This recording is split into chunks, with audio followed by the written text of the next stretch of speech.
Greetings, friends. Top of the morning to you. Gemini Brett here. And there's been a lot of changes in the heavens recently. If you're interested in the walls between the signs of the tropical zodiac, that is. And I wonder if you are feeling changes here on Earth, or what these heavenly changes might inspire for you, for me, for we. So to the charts. This is right now. I'm sitting at home in El Sobrante, California. It is almost 6:33 a.m. and it is almost Scorpio on the rise. Why don't I stop that clock? And I think I will rearrange this chart from my local experience here to, maybe a more global thing. We'll put 0 Aries, which is the point due east of the center of the Earth, as the global ascendant there. And just tune in here. Now there's a lot of asteroids we could consider and so-called dwarf planets, and they're actually doing really interesting things right now. Just at least bring some of those on the screen, so you can play as you might like to. I'm very interested in this Venus Juno, hovering around the Capricorn solstice point. But I'm going to take this thing down a little bit right now. I mean, I could even go just old school and check out some of the visible planets, but what we're going to do is this one here. All right. So things that I want to call your attention to is that Moon has recently moved from Scorpio, where she had her monthly meeting with the sun for a Scorpio new moon a couple days back. Right. And so Moon changes signs on average every 2.3 days. Right now, it's a little bit longer in a sign. No, shorter in a sign. Why can I say that? Because Moon is moving very quickly. Let me show you here that Moon's speed is 15 degrees per day. Her average is about 13 and a third-ish. And I can see that Moon is fast. Why? Because she's opposite true black moon Lilith in the chart, and Lilith directs our gaze to the lunar apogee, where the moon's furthest away. So when Moon is opposite Lilith, and this was definitely true at new moon time, Moon is closest to Earth, the bigger, brighter in our sky, and faster.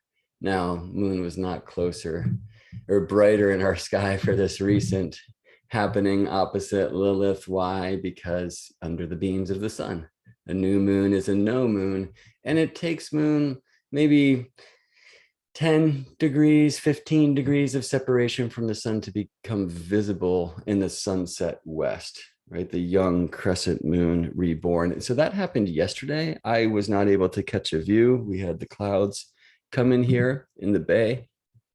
I haven't looked around online for pretty pictures yet, but I'm interested in doing so. You'll see Moon with another lunar thing here, which is the south node. And this means that Moon has just recently crossed from north of the zodiac or the ecliptic plane to south of it, but is very close to the plane of the sun. When the sun is close to the nodes, that means eclipse season is coming, because new moons, full moons need to meet near these lunar nodes, which are the crossing points of the paths of sun and moon from Earth's point of view, for us to experience that shadow play. Coming soon to a theater called you, this month's Taurus full moon will be a near total lunar eclipse, and a total solar eclipse followed by that in the sign of Sagittarius. But that's down the road. Let's talk about now. So we see a few very interesting things here. Mercury and Venus at early degrees, and I want to speak about that, as well as some of these aspects are forming. But before I leave the luminaries, a game that I love to play to meet the archetypes and feel into how they relate, and that helps us tune into, well, aspect theory in astrology, is experiencing visually and on other levels as well.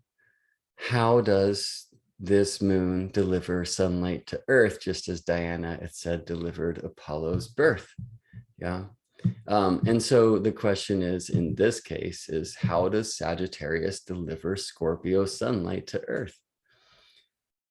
So the aspect here, and I'm showing these little green things, that means a semi-sextile for modern astrology, but traditionally neighboring signs are said to be in conjunct. That word is often reserved in our day and age for quincunxes, like we see this Venus North Node quincunx, or this Mercury North Node quincunx, which, by the way, means we have a Mercury Venus North Node yod. Okay, so that's an interesting play, but let's rewind to this thing.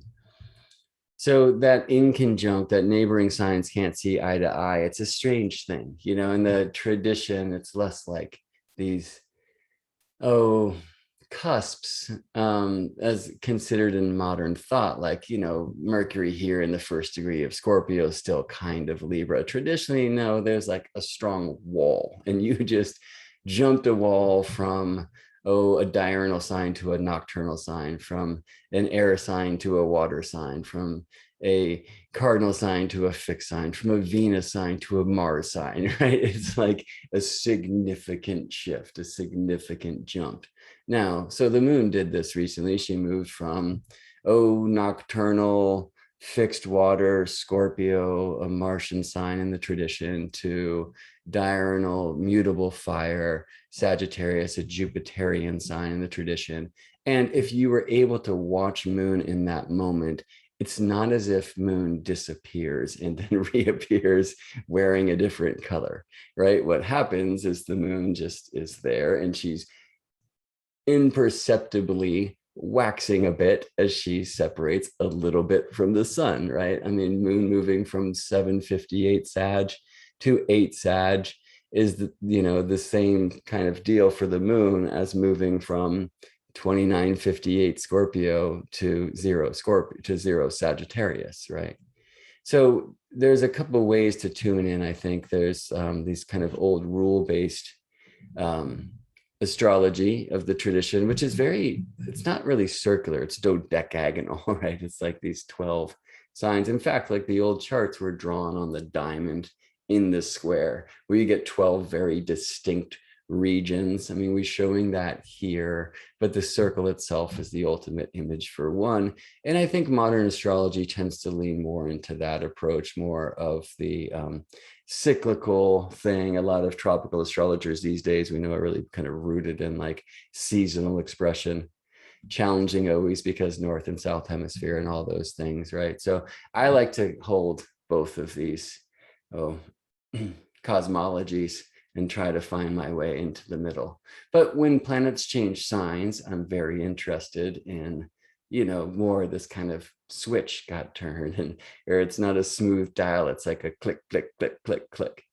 It just has more to say, I feel sometimes. So in the regard of how does Sagittarius moon reflect Scorpio sunlight to Earth, I like to just play archetypally, right? So first of all, why would these signs not see eye to eye? On one level, where every sign is the natural energetic that follows the one that precedes it. So a thing that I like to say about Scorpio and Sagittarius, for example, and sometimes I don't like to say it, is, but when things die, we ask why. Okay, so Scorpio, life and death and intensity, in Sagittarius, the vision quest that is born thereof, right? But that doesn't mean it happens without resistance. And even sometimes Sagittarius, in this quest for truth and the why, is, and this is maybe in the inconjunct, it demands that we leave some of the deep pools of the heart behind. Because if we're just like way down in the broken heart, or the shame or the guilt, or some of these things that can happen, or the jealousy, or like that kind of the intense heart, then that can keep us from having the quest and really asking why, right? There's a very different energetic between why me and like, why me, or why this? And I think there's an interesting thing there. It just, in the general shift between melancholy and exuberance, to speak in extremes. But when I tune into this archetypally, how does Sagittarius reflect Scorpio light to Earth? For me, that's like, Sagittarius is many, many things. One of them is like the vision quest. Another one of them is like pursuit for higher truth. sometimes the one truth, and that can lead us to faults of fundamentalism and all this. Okay. But even if I use that term, it's like, what is Sagittarius reflecting Scorpio? What is the one truth of Scorpio? What is the quest of Scorpio, right? What is the pursuit of higher gnosis of Scorpio? Do you see what I mean?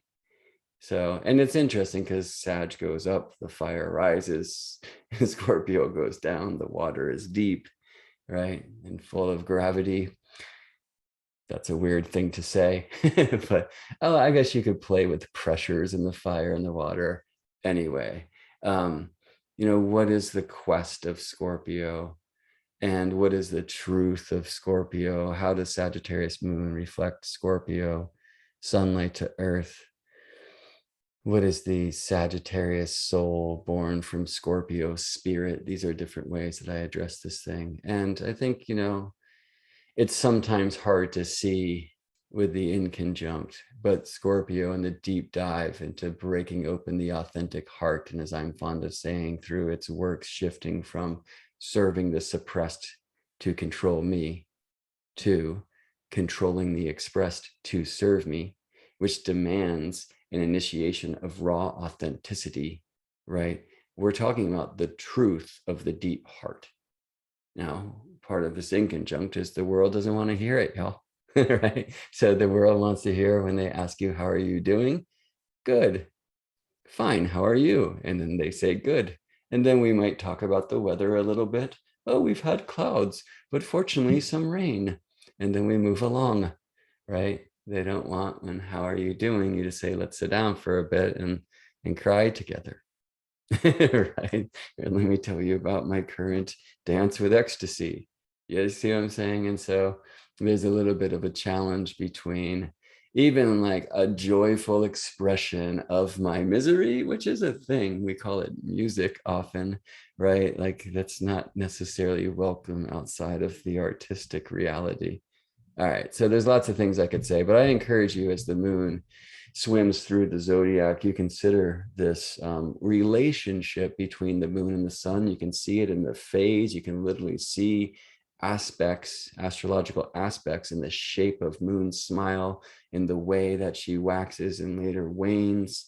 And think about, in this case, how does Sagittarius reflect Scorpio? In a few days, we can ask, how does Capricorn moon reflect Scorpio sunlight to earth? And then we will be addressing the sextile, which brings us now to Mercury sextile Venus, Venus sextile Mars.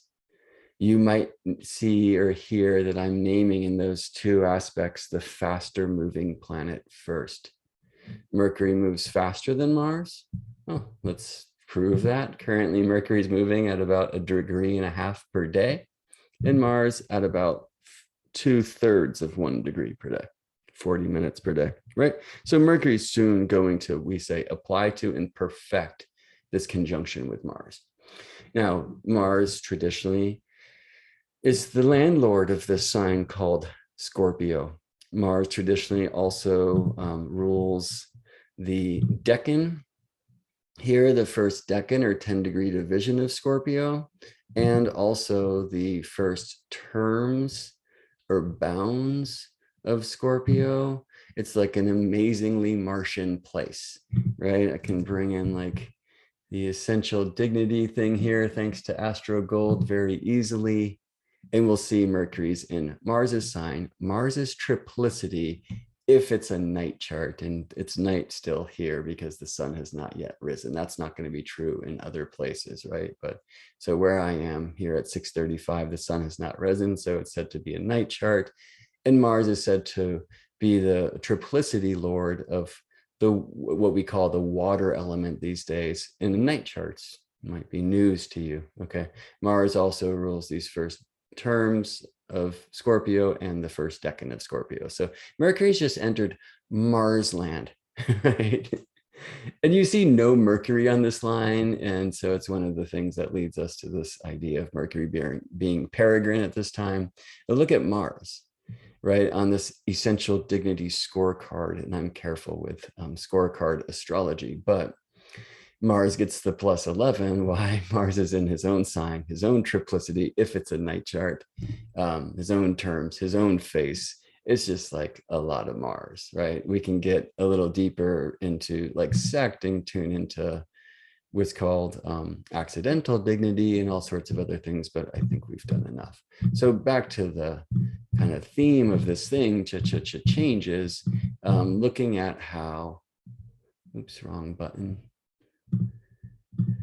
Looking at how Venus and Mercury have recently changed signs. Let's look at when that went down.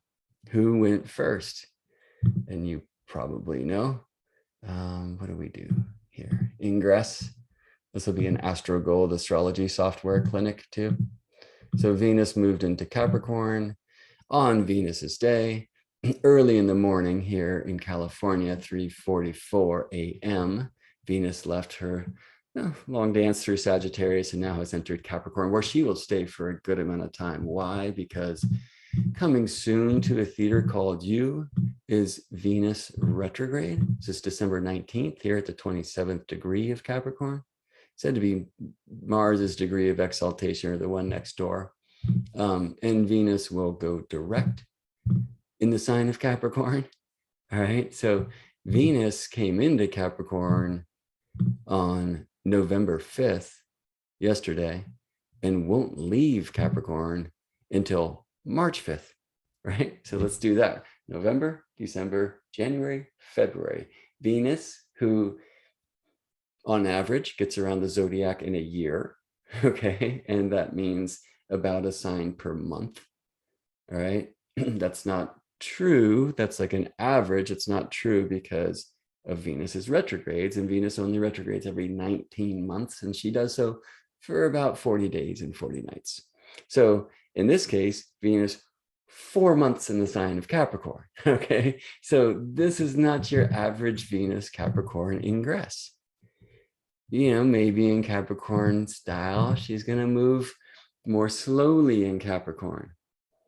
She's gonna like camp out there for a while. Venus is gonna take her time, you know, for a bit. And at this point, Venus is moving less at a lower speed than the sun.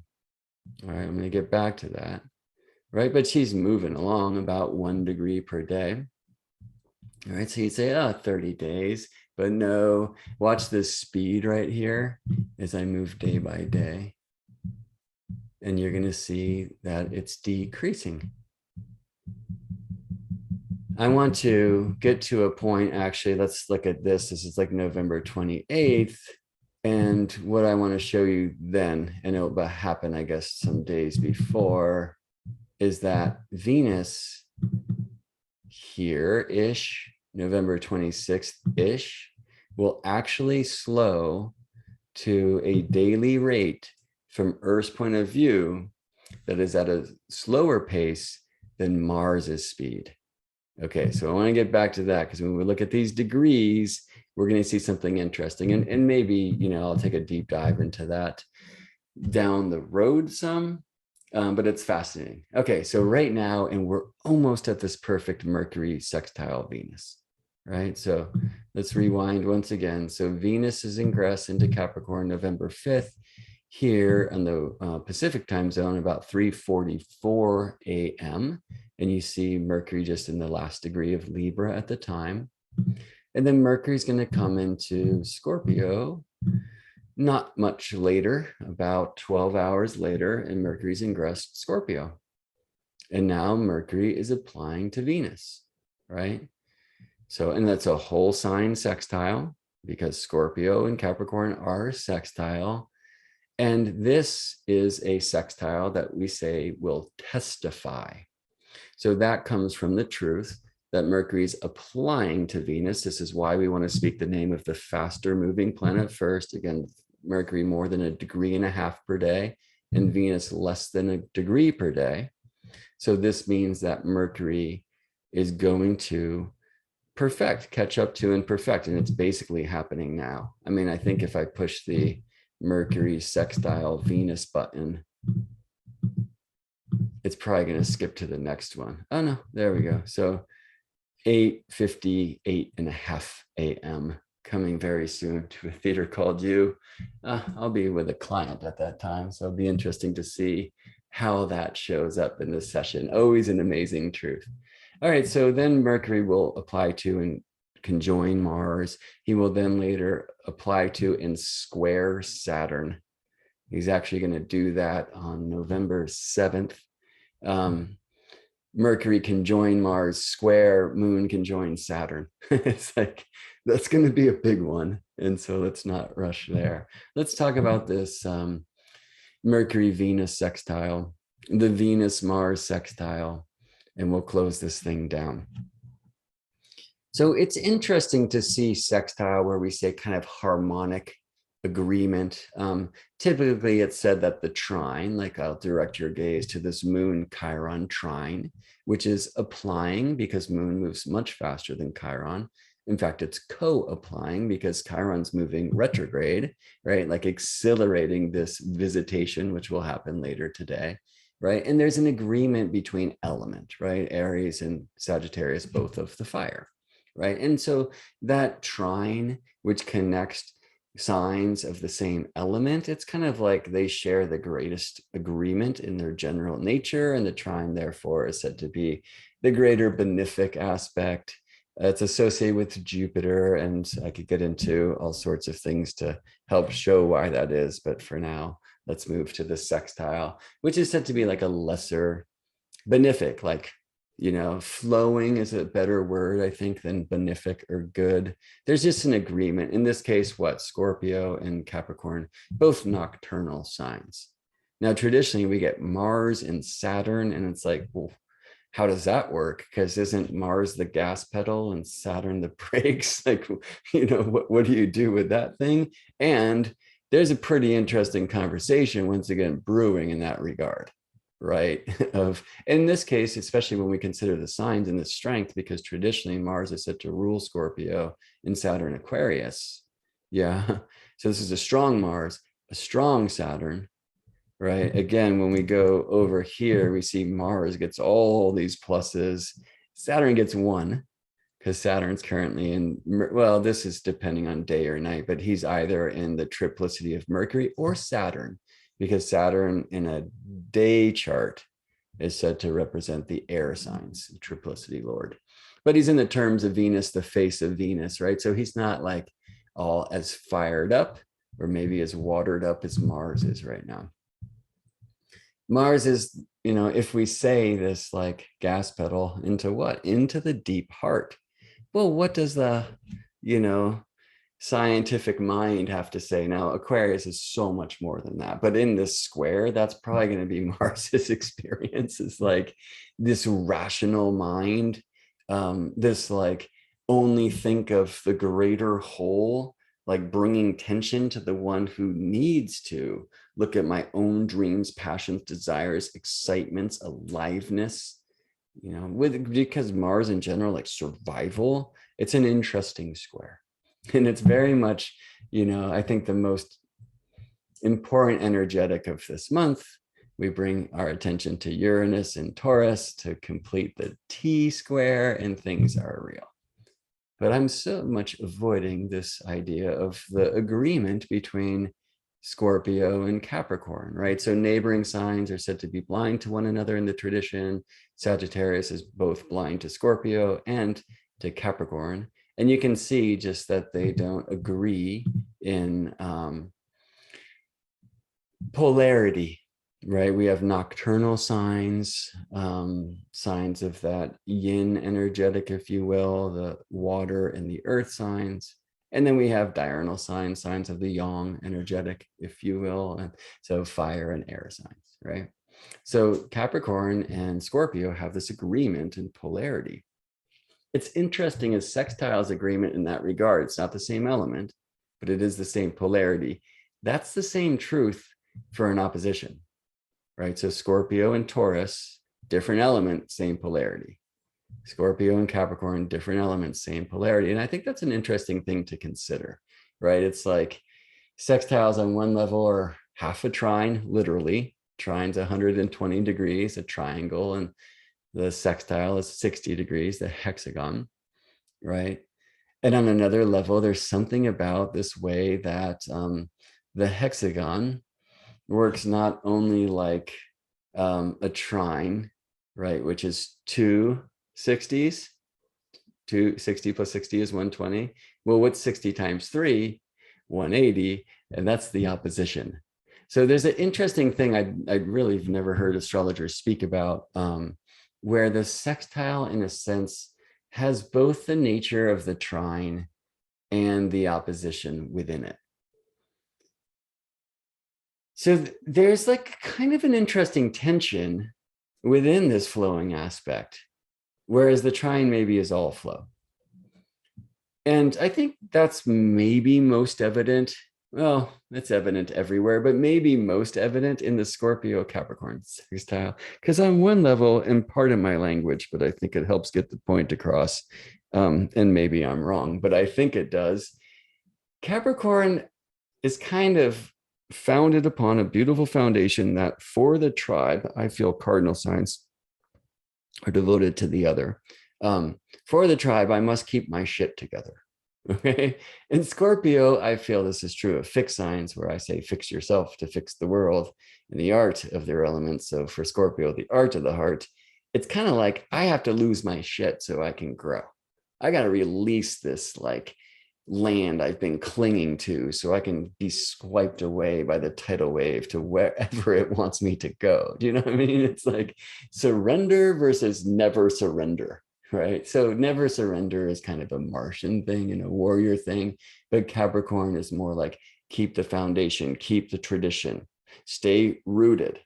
Now we can see the agreement here, because only the deeply rooted tree can drink from the deep waters. And that's Scorpio, the deep waters, okay? And I think that's very important, right? Because when are we safe enough to have a deep emotional opening to allow for raw authenticity? There's many conditions for this. One is Cancer, right? So one is we have shelter, we have safety, we have those who are going to love us no matter what, thick or thin, and that's called family, right? And it doesn't have to only be blood family, but that's called family. So what does that shelter and safety give birth to?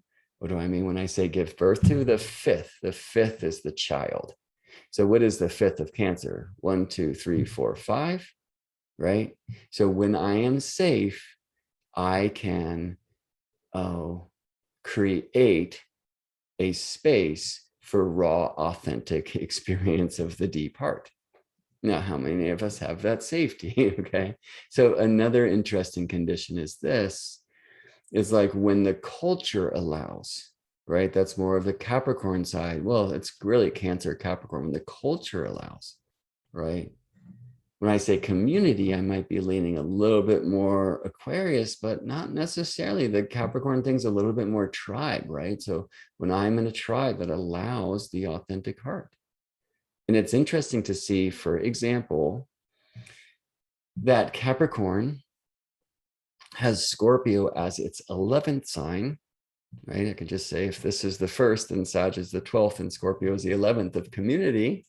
What? So that's interesting. And then the other thing is that Capricorn is the third of Scorpio, 1, 2, 3.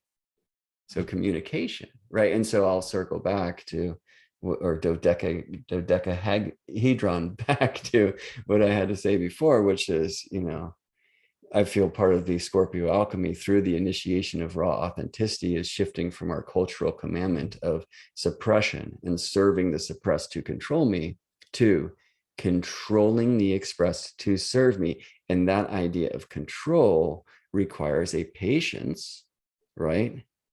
Even a intentional hesitation, like write the email, but don't send it right away. You know what I mean? Like let the heart type and then relax and maybe let the mind review the thing, even the tension that's going to bring in. And then maybe we're ready to hit send, right, to the tribe or whoever, because that's a person too, and all the things. So there's something in this Mercury-Venus agreement, just in general, with Mercury as a general significator for mind and Venus for heart, right? This is like, what is the heartfelt mind? I think that's very true with Mercury and Scorpio regardless. But how can we do this in a grounded way? Now, Venus is not your average Venus in Capricorn right now. So there is this very Capricornian truth into Venus's slowing down. Okay, so Venus's speed, as we saw before, currently, and this is currently 56.5 minutes per day. The sun, which moves always about 1 degree per day, at this season actually really much does. It's like 1 degree, 13 seconds per day. In other words, Venus is going slower than the sun. So even though Venus is direct, watch the sun-Venus thing here when they're currently semi-square, it's like 45 degrees. Even though Venus is going direct, because the sun is moving faster than Venus, the sun is chasing Venus down. So even before Venus stations retrograde, she's got to slow down. Like at this point, I just stopped on November 16th. She's 50 minutes per day. Let's keep going forward. And eventually here, the sun's going to come in and change the current thing, which is like, 45 degrees from Venus to like 30 degrees, right? Let's look at that. So that's sometime around here in December 18th-ish, right? So it's proper to speak the name of the faster moving planet first, and Venus moves faster than the sun. Usually not right now. So sun will be day by day closing this gap. And this means that Venus has reached her maximum elongation, her furthest distance from the sun in the zodiac, and literally the furthest from the setting sun is an evening star in our sky. And the sun day by day is going to be chasing Venus down until the sun takes Venus under the beams, which will be accelerated by Venus's retrograde motion. So there's a couple interesting things here. Now we're getting closer and closer to this moment of Mercury perfecting the sextile with Venus, and I think that's wonderful. There's a wonderful agreement there. Again, like only the rooted tree can drink from the water deep. I say that kind of intentional agreement too. And also,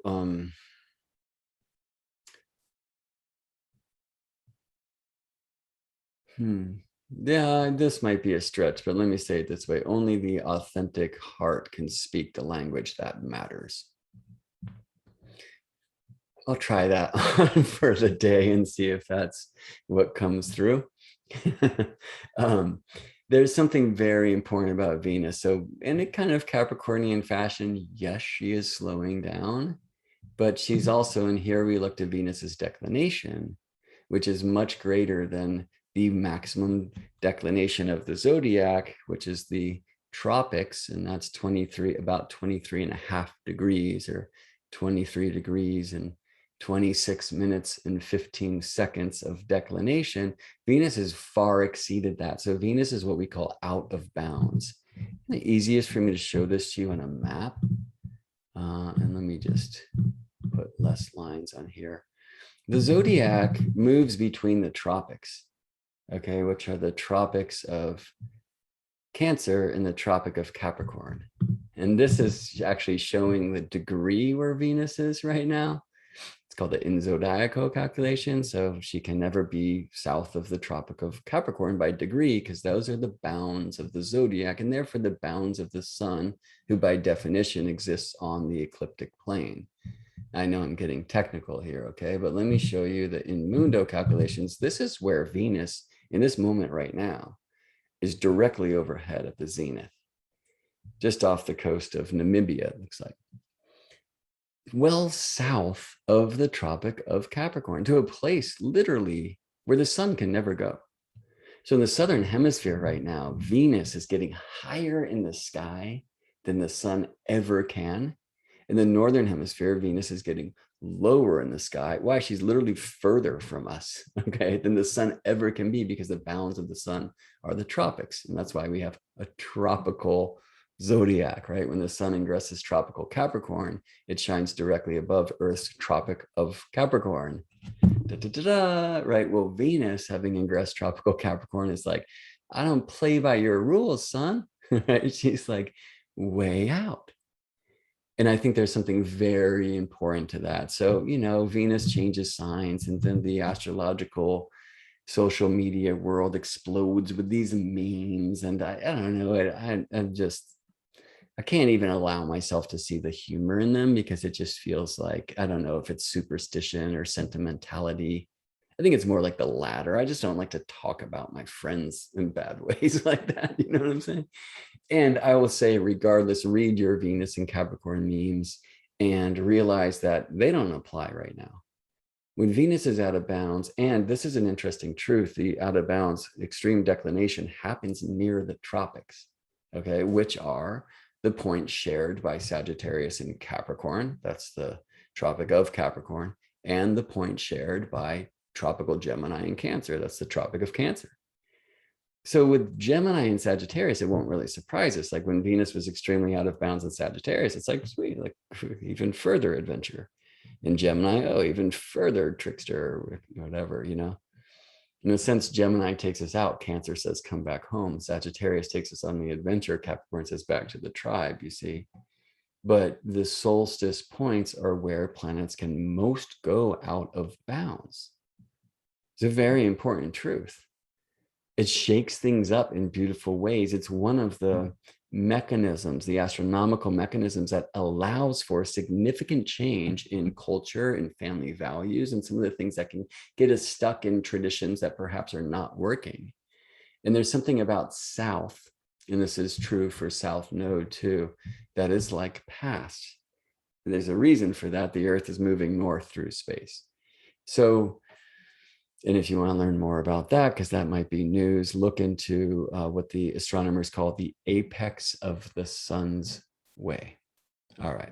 So in the northern hemisphere, Capricorn is very grounded down to earth, literally, physically, and Venus is even lower.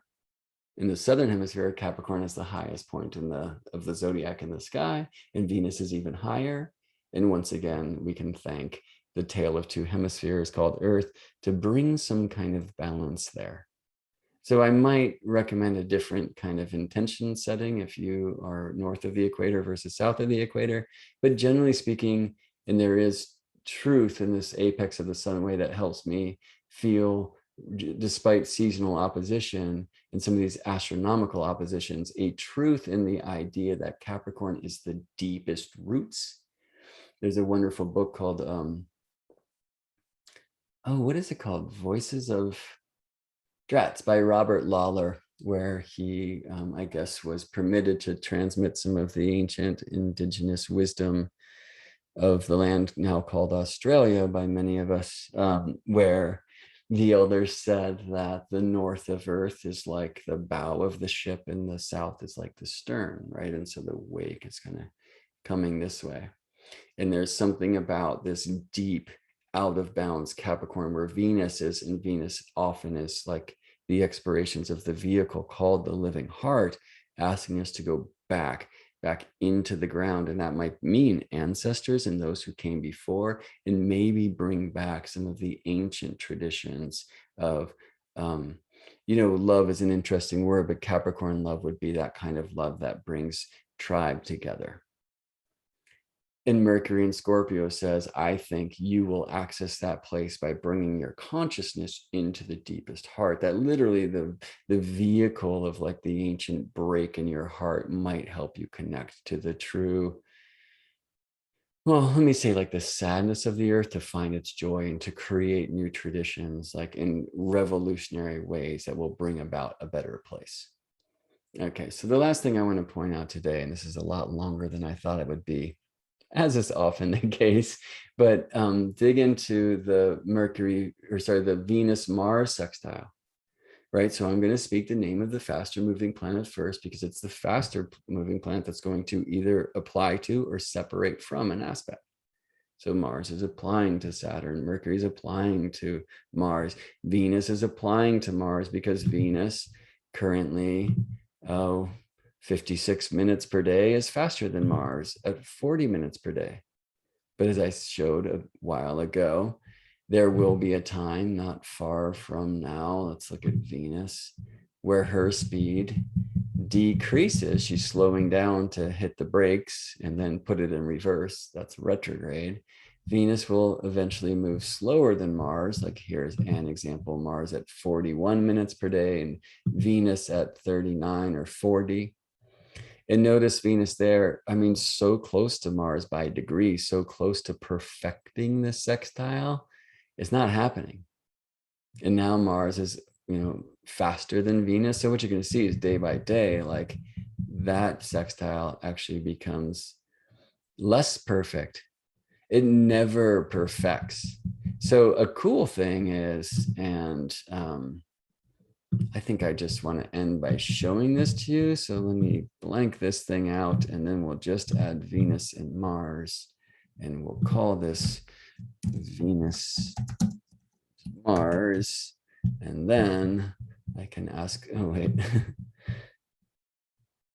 ask the software to show us just those two. Wonderful. And I'll go from now and just watch their degrees as we move through the days.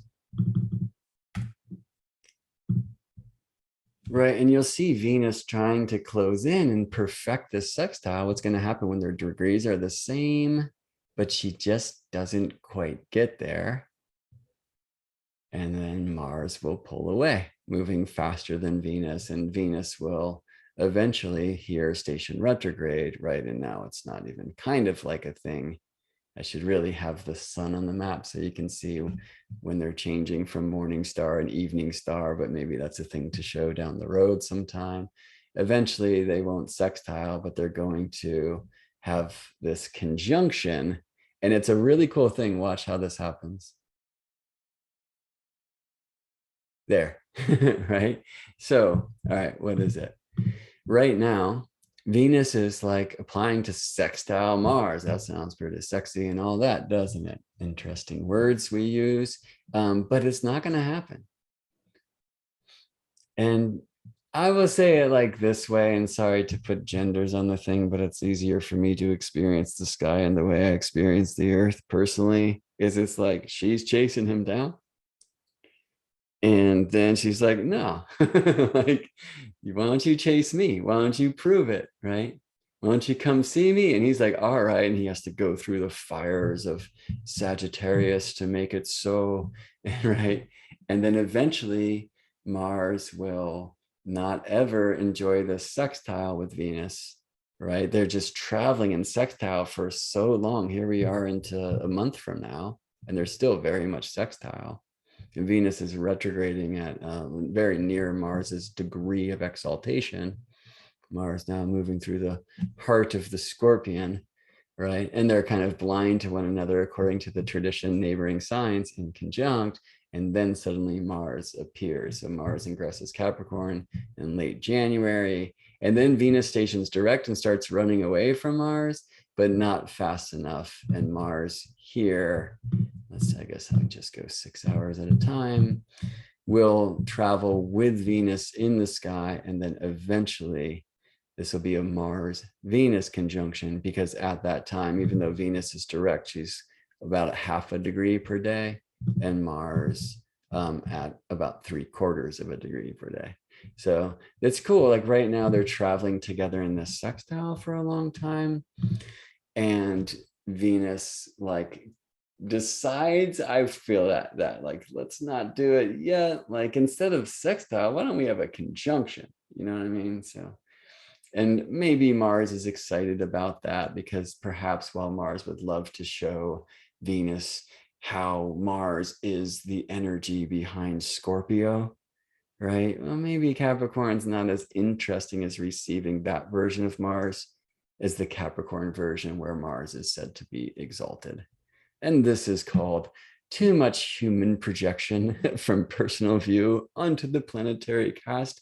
But sometimes that is how we best, in a personal and very intimate way, open the channel so that we can be narrators for the celestial conversation. I hope you've enjoyed some of the weird words that have been whispered through this thing. And I appreciate you for sharing some of your time with me, friends. This is your friendly astrolonaut, Gemini Brett, signing off. I will see you in space. May this day bring beautiful change.